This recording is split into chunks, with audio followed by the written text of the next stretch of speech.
ನಮಸ್ಕಾರ. ಜೀವನ್ಮುಖಿ ಅಕಾಡೆಮಿಯ ಈ ಸಂಚಿಕೆಗೆ ಎಲ್ರಿಗೂ ಸ್ವಾಗತ. ಇಂದಿನ ಸಂಚಿಕೆಯಲ್ಲಿ ದ.ರಾ ಬೇಂದ್ರೆ ಅವರ ಬೆಳಗುಜಾವ ಕವಿತೆಯನ್ನು ಚರ್ಚೆ ಮಾಡೋಣ. ದ.ರಾ ಬೇಂದ್ರೆ ಅವರು 1896ರಿಂದ 1981 ಅವಧಿಯಲ್ಲಿ ಜೀವಿಸಿದವರು. ಇವರು ದ.ರಾ ಬೇಂದ್ರೆ ಹೆಸರಿನ ಮೂಲಕ ಖ್ಯಾತರಾದ ದತ್ತಾತ್ರೇಯ ರಾಮಚಂದ್ರ ಬೇಂದ್ರೆ ಕನ್ನಡ ನಾಡು ಕಂಡ ಶ್ರೇಷ್ಠ ಕವಿಗಳಲ್ಲಿ ಒಬ್ಬರು. ಅಂಬಿಕಾತನಯ ದತ್ತ ಇವರ ಕಾವ್ಯನಾಮ. ಸಾಧನಕೇರಿ ಬೇಂದ್ರೆಯವರ ಕಾವ್ಯಕ್ಕೆ ಪ್ರೇರಣೆ ನೀಡಿದ ವಾಸವಾಗಿದ್ದಂಥ ಊರು. ಇವರು ಕಲಿತದ್ದು ಮರಾಠಿ ಪರಿಸರದಲ್ಲಾದರೂ ಬರವಣಿಗೆಯನ್ನು ಮಾಡಿದ್ದು ಕನ್ನಡದಲ್ಲಿ. ಧಾರವಾಡದಲ್ಲಿ ಗೆಳೆಯರ ಗುಂಪನ್ನು ಕಟ್ಟಿಕೊಂಡು ಸಾಹಿತ್ಯದ ವಾತಾವರಣ ಬೆಳೆಯುವಂತೆ ಮಾಡಿದ್ದು ಅವರಿಗಿದ್ದ ಸಾಹಿತ್ಯ ಪ್ರೀತಿಯ ದ್ಯೋತಕ. ಕೃಷ್ಣಕುಮಾರಿ, ಗರಿ, ಸಖೀಗೀತ, ಉಯ್ಯಾಲೆ, ನಾದಲೀಲೆ, ಗಂಗಾವತರಣ, ನಾಕುತಂತಿ ಮೊದಲಾದ 20ಕ್ಕೂ ಹೆಚ್ಚು ಕವನ ಸಂಕಲನಗಳನ್ನು, ಹುಚ್ಚಾಟ, ಹೊಸ ಸಂಸಾರ ಮತ್ತು ಇತರ ನಾಟಕಗಳು ಮೊದಲಾದ ನಾಟಕ ಕೃತಿಗಳನ್ನು ಬೇಂದ್ರೆಯವರು ರಚಿಸಿದ್ದಾರೆ. ಸಾಹಿತ್ಯದ ವಿರಾಟ್ ಸ್ವರೂಪ ಬೇಂದ್ರೆಯವರ ವಿದ್ವತ್ ಪ್ರತಿಭೆಯನ್ನು ಸಾರುವ ವಿಮರ್ಶಾ ಗ್ರಂಥ. ಇವಲ್ಲದೆ ಅರವಿಂದರ ಅನೇಕ ಕೃತಿಗಳನ್ನು, ಟ್ಯಾಗೂರ್, ಕಬೀರ್ ಮೊದಲಾದ ಕವಿಗಳ ಕವಿತೆಗಳನ್ನು ಬೇಂದ್ರೆ ಕನ್ನಡಕ್ಕೆ ಅನುವಾದಿಸಿದ್ದಾರೆ. 1943ರಲ್ಲಿ ಶಿವಮೊಗ್ಗದಲ್ಲಿ ನಡೆದ ಅಖಿಲ ಭಾರತ ಕನ್ನಡ ಸಾಹಿತ್ಯ ಸಮ್ಮೇಳನದ ಅಧ್ಯಕ್ಷತೆಯನ್ನು ವಹಿಸಿದ್ದ ಬೇಂದ್ರೆಯವರಿಗೆ 1968ರಲ್ಲಿ ಪದ್ಮಶ್ರೀ ಪ್ರಶಸ್ತಿಯೂ, 1973ರಲ್ಲಿ ಭಾರತೀಯ ಜ್ಞಾನಪೀಠ ಪ್ರಶಸ್ತಿಯೂ ಲಭಿಸಿದೆ. ಬೆಳಗುಜಾವ ಬೇಂದ್ರೆಯವರ ವಿಶಿಷ್ಟ ರಚನೆಗಳಲ್ಲೊಂದು. ನಿಸರ್ಗ ಸೊಬಗಿನಲ್ಲಿ ಆನಂದವನ್ನು ಪಡೆಯುತ್ತಲೇ ಅದರ ಭವ್ಯತೆ ದಿವ್ಯತೆಗಳನ್ನು ಅರಿವನ್ನು ತಂದುಕೊಡುವುದು ಬೇಂದ್ರೆಯವರ ನಿಸರ್ಗ ಗೀತೆಗಳ ಮುಖ್ಯ ಗುಣ. ಇಲ್ಲಿ ಬೆಳಕು ಹೌದು, ಬೆಳಕು ಅವರ ಕಾವ್ಯದಲ್ಲಿ ಒಂದು ಸ್ಥಾಯಿ ಕಲ್ಪನೆ. ಈ ಕವಿತೆಯಲ್ಲಿ ಬೆಳಕಿನ ಸೌಂದರ್ಯವನ್ನು ವರ್ಣಿಸುತ್ತಲೇ ಯೌವನವು ಮಾನವ ಜೀವನದ ಬೆಳಗುಜಾವ, ನಿರಂತರವಾದ ಕ್ರಿಯೆಗಳ ಮೂಲಕ ಯೌವನವನ್ನು ದುಡಿಸಿ ದಣಿಸಿ ಸಫಲತೆಯನ್ನು ಪಡೆಯಬೇಕು ಎಂದು ಬೇಂದ್ರೆ ಕರೆ ಕೊಟ್ಟಿದ್ದಾರೆ. ಇಂಗ್ಲಿಷ್ನ ಸಾನೆಟ್ ಪ್ರಕಾರಕ್ಕೆ ಸಂವಾದಿಯಾಗಿ ಬಂದ ಸುನೀತ ಪ್ರಕಾರದಲ್ಲಿರುವ ಈ ಕವಿತೆ ಶೇಕ್ಸ್ಪಿಯರಿಯನ್ ಮಾದರಿಯಲ್ಲಿದೆ. ಈ ಮಾದರಿಯ ಸುನೀತಗಳಲ್ಲಿ 12 ಚರಣಗಳು, 3 ಚೌಪದಿಗಳು ಕೂಡಿದ್ದು, ಕೊನೆಯ 2 ಚರಣಗಳು ದ್ವಿಪದಿಯ ರೂಪದಲ್ಲಿದ್ದು ವಸ್ತುವಿನ ಒಟ್ಟು ತಿರುಳನ್ನು ಕಟ್ಟಿಕೊಡುತ್ತದೆ.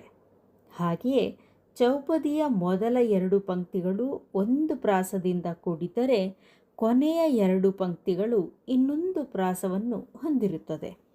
ಕಡೆಯ ದ್ವಿಪದಿ ಒಂದೇ ಪ್ರಾಸದಲ್ಲಿ ಮುಕ್ತಾಯವಾಗುತ್ತದೆ. ಈ ಪ್ರಾಸ ವಿನ್ಯಾಸದಲ್ಲಿ ರಚನೆಯಾದ ವಿಶಿಷ್ಟವಾದ ಕವನವಿದು. ಇನ್ನು ಕವಿತೆಯನ್ನು ಗಮನಿಸೋಣ. 7 ಚಿನ್ನ ಬೆಳಗಾಯ್ತು ಅಣ್ಣ ಮೂಡಲವು ತೆರೆಯೇ ಕಣ್ಣ, ನಕ್ಷತ್ರ ಜಾರಿ ತಮವೆಲ್ಲ ಸೋರಿ ಮಿಗಿಲಹುದು ಬಾನ ಬಣ್ಣ, ಜೇನ್ನೊಣದ ಹೆದೆಗೆ ಹೂಬಾಣ ಹೂಡಿ ಝುಮ್ಮೆಂದು ಬಿಟ್ಟ ಮಾರ, ಗುಡಿಗೋಪುರಕ್ಕೂ ಬಲೆ ಬೀಸಿ ಬಂದ ಅಗೋ ಬೆಳಕು ಬೇಟೆಗಾರ. ನೋಡಿ, ಬೇಂದ್ರೆ ಅಜ್ಜ ಆರಂಭದ ಸಾಲುಗಳಲ್ಲೇ ಬೆಳಕಿನ ಆಗಮನವನ್ನು ಸೊಗಸಾಗಿ ವಿವರಣೆ ಮಾಡ್ತಾ ಯುವ ಮನಸ್ಸುಗಳನ್ನು ಎಬ್ಬಿಸುವಂಥ ಪ್ರಯತ್ನ ಮಾಡ್ತಿದ್ದಾರೆ. ಪೂರ್ವ ದಿಕ್ಕು ಕಣ್ಣು ತೆರೆದಿದೆ, ಕತ್ತಲು ದೂರ ಆಗ್ತಾ ಇದೆ, ಬೆಳಕು ಬೇಟೆಗಾರ ಬಂದು ಜೇನ್ನೊಣದ ಹೆದೆಗೆ ಹೂಬಾಣವನ್ನು ಬಿಟ್ಟಿದ್ದಾನೆ, ಏಳಿ ಎದ್ದೇಳಿ ಎಂದು ಕರೆ ಕೊಡುತ್ತಿದ್ದಾರೆ. ಮುಂಜಾವಿನ ಈ ಸೊಬಗಿಗೆ ಈ ಜಗವು ಸೋತಿದೆ. ಮಕ್ಕಳೇ, ಬೇಗ ಎದ್ದು ಪೂರ್ಣವಾದ ಬಾಳನ್ನು ಸಾರ್ಥಕ ಮಾಡಿಕೊಳ್ಳಿ, ನಿದ್ದೆಯಿಂದ ಎಚ್ಚರಗೊಳ್ಳಿ ಅಂತ ಹೇಳ್ತಿದ್ದಾರೆ. 7 ಚಿನ್ನ ಬೆಳಗಾಯಿತು ಅಣ್ಣ. ಮೂಡಲವು ತೆರೆಯ ಕಣ್ಣ. 7 ಚಿನ್ನ ಎಷ್ಟು ಪ್ರೀತಿಯಿಂದ ನಮ್ಮನ್ನು ಮಾತಾಡಿಸ್ತಾ ಇದ್ದಾರೆ. ಬೆಳಗಾಯಿತು ಅಣ್ಣ. ಮೂಡಲವು ತೆರೆಯ ಕಣ್ಣ. ಮೂಡಲದಲ್ಲಿ ಕಣ್ಣು ತೆರಿತಾ ಇದೆ, ಬೆಳಕಾಗ್ತಾ ಇದೆ. ನಕ್ಷತ್ರ ಜಾರಿ ತಮವೆಲ್ಲ ಸೋರಿ. ತಮ ಅಂದರೆ ಕತ್ತಲು. ನಕ್ಷತ್ರನೂ ಮುಳುಗಿದೆ, ಕತ್ತಲೂ ಕರೆಯಿದೆ. ಮಿಗಿಲಹುದು ಬಾನ ಬಣ್ಣ. ಈಗೊಂದು ಹೊಸ ಬೆಳಕು ಆಕಾಶಕ್ಕೆ ಮೂಡಿದೆ. ಜೇನ್ನೊಣದ ಹೆದೆಗೆ ಹೂಬಾಣ ಹೂಡಿ ಜುಮ್ಮೆಂದು ಬಿಟ್ಟ ಮಾರ. ಮಾರ ಅಂದರೆ ಮನ್ಮಥ.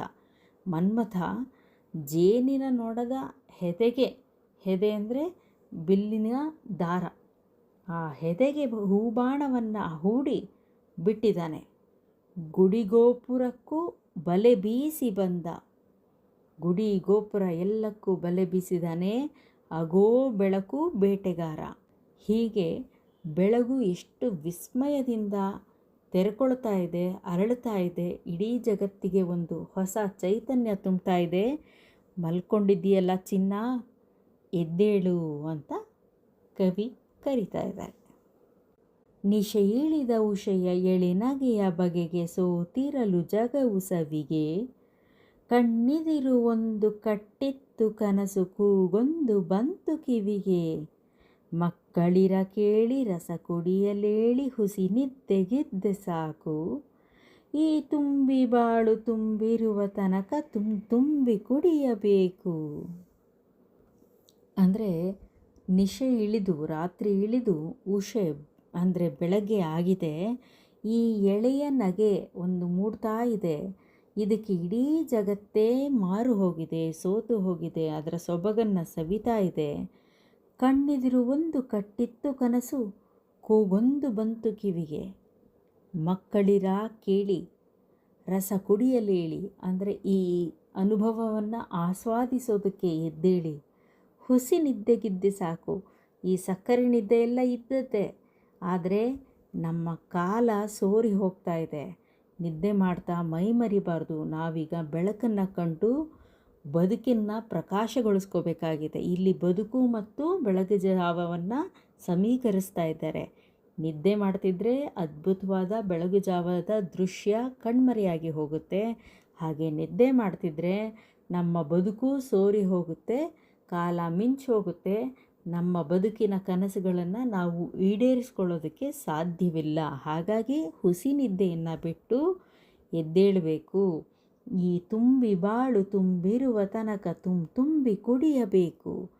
ಇದೊಂದು ದುಂಬಿಯ ಬಾಳು. ಇದು ತುಂಬಿರುವ ತನಕ ಮೊಗೆದು ಕುಡಿಯಬೇಕು. ಅದರ ಅನುಭವವನ್ನು, ಆಸ್ವಾದವನ್ನು ಸಂಪೂರ್ಣವಾಗಿ ಅನುಭವಿಸಬೇಕು ಅನ್ನೋದನ್ನು ಕವಿ ಇಲ್ಲಿ ಹೇಳ್ತಿದ್ದಾರೆ. ಯಾವಾಗ ಕೋಳಿ ಕೂಗಿಹುದು ಏಳಿ ತಡವೇಕೆ ಪಾನ ಕೇಳಿ. ಮೊದಲಾಗಲೀಗ ಅಂಗಡಿಯ ಕದವ ಈ ಕ್ಷಣಕ್ಕೆ ತೆರೆಯಲೇಳಿ. ಜೀವನದ ನದಿಗೆ ಸೆಳವಿಹುದು ಮರಣ ಬಂದೀತು ಕ್ಷಣವು ಉರುಳಿ. ಹೋದವರು ತಿರುಗಿ ಬಂದಾರೆ ಅವರು ಬರಲಿಕ್ಕೂ ಇಲ್ಲ ಮರಳಿ. ಇಲ್ಲಿ ಕವಿ ಬೆಳಕು ಹರಿದು ಆಗಲೇ ಆಗೋಗಿದೆ ಅಂತ ಎಚ್ಚರಿಸ್ತಾ ಇದ್ದಾರೆ. ಕೋಳಿ ಯಾವಾಗಲೋ ಕೂಗಾಯಿತು, ಎದ್ದೇಳಿ, ಇನ್ನೂ ಯಾಕೆ ತಡ ಮಾಡ್ತಾ ಇದ್ದೀರಾ? ಎದ್ದು ಚಟುವಟಿಕೆಗಳನ್ನು ತೊಡಗಿಸ್ಕೊಳ್ಳಿ, ಅಂಗಡಿ ಬಾಗಿಲನ್ನು ತೆರೆಯಿರಿ. ಅಂದರೆ ಅಂಗಡಿ ಬಾಗಿಲನ್ನು ತೆರೀರಿ ಅಂದರೆ ನಿಮ್ಮ ದಿನಚರಿಯನ್ನು ಶುರು ಮಾಡಿ. ನಿಮ್ಮ ವ್ಯಾಪಾರ ವ್ಯವಹಾರಗಳನ್ನು ಅಂದರೆ ಬದುಕಿನ ವ್ಯಾಪಾರ ವ್ಯವಹಾರಗಳನ್ನು ಶುರು ಮಾಡಿಕೊಳ್ಳಿ. ನಿಮ್ಮ ಸರಕುಗಳನ್ನು ಮಾರಿ. ಸರಕು ಅಂದ್ರೇನು? ಸರಕು ಅಂದರೆ ನಾವು ಅಂಗಡಿಯಲ್ಲಿ, ದಿನಸಿ ಅಂಗಡಿಯಲ್ಲಿ ಮಾರೋದನ್ನು ಮಾತ್ರ ಸರಕು ಅನ್ನೋದಿಲ್ಲ. ನಮ್ಮ ತಲೆಯಲ್ಲಿರುವ ಆಲೋಚನೆಗಳನ್ನು ಸರಕು ಅಂತೀವಿ. ನಾವು ಸರಕುಗಳನ್ನು ಮಾರ್ತಾ, ನಾವು ಅದನ್ನು ವಿನಿಮಯ ಮಾಡಿಕೊಳ್ತಾ ಬದುಕಿನ ವ್ಯಾಪಾರವನ್ನು ಶುರು ಮಾಡಬೇಕು. ತಡ ಮಾಡದೆ ಇದನ್ನು ಶುರು ಮಾಡಿ. ಜೀವನವೆಂಬ ನದಿಗೆ ನೂರಾರು ಸೆಳವುಗಳಿದೆ. ಆ ಯಾವ ಸೆಳವಲ್ಲೂ ಯಾವ ಕ್ಷಣದಲ್ಲೂ ಮರಣ ಬರಬಹುದು. ಮಡಿದವರು ಮತ್ತೆ ಬರ್ತಾರಾ? ಇಲ್ಲ. ಆದ್ದರಿಂದ ಸಮಯವನ್ನು ವ್ಯರ್ಥ ಮಾಡದೆ ಜೀವನದ ಪ್ರತಿ ಕ್ಷಣವನ್ನು ಆನಂದಮಯ ಮಾಡ್ಕೊಳ್ತಾ ಮನಸಾರೆ ಅನುಭವಿಸಿ. ಆಲಸ್ಯವನ್ನು ದೂರ ಮಾಡಿ ಆನಂದವನ್ನು ಅನುಭವಿಸಿ ಅಂತ ಹೇಳ್ತಿದ್ದಾರೆ. ಬಾನ್ ಹೊಗರಲುಂಟು ಮರ ಚಿಗುರಲುಂಟು ಬರಲುಂಟೆ ಸುಗ್ಗಿ ಮತ್ತೆ ಮುಡುಗಿರಲಿ ಮುಪ್ಪು ಚಿಂತನದಿ ತಾನು ಹರೆಯಕ್ಕೆ ಬೇರೆ ಹೊತ್ತೆ. ಇಲ್ಲಿ ಬಾನು ಅಂದರೆ ಆಕಾಶ ಕಾಂತಿಯನ್ನು ಹೊಂದಬಹುದು, ಮರ ಮತ್ತೆ ಚಿಗುರಬಹುದು, ಸುಗ್ಗಿಯ ಕಾಲವೂ ಬರಬಹುದು. ಆದರೆ ಜೀವನದ ಅಂದರೆ ಯೌವನದ ಸುಗ್ಗಿಯ ಕಾಲ ಮತ್ತೆ ಬರೋದಕ್ಕೆ ಸಾಧ್ಯನಾ? ಖಂಡಿತ ಇಲ್ಲ. ಯೋಗ್ಯವಾದ ಆಲೋಚನೆಗಳಲ್ಲಿ, ಚಿಂತನೆಗಳಲ್ಲಿ ಹಿಂದೆ ತೊಡಗಿಸಿಕೊಂಡು ಬಾಳನ್ನು ಸಾರ್ಥಕಪಡಿಸ್ಕೊಳ್ಬೇಕು. ಇದು ಒಂದೇ ಬಾರಿ ಬರುವಂಥ ಅವಕಾಶ ನಮ್ಮ ಬದುಕಲ್ಲಿ, ಅದನ್ನು ಸಾರ್ಥಕಪಡಿಸಿಕೊಳ್ಳಬೇಕು ಅನ್ನೋದು ಕವಿಯ ಕಿವಿಮಾತು.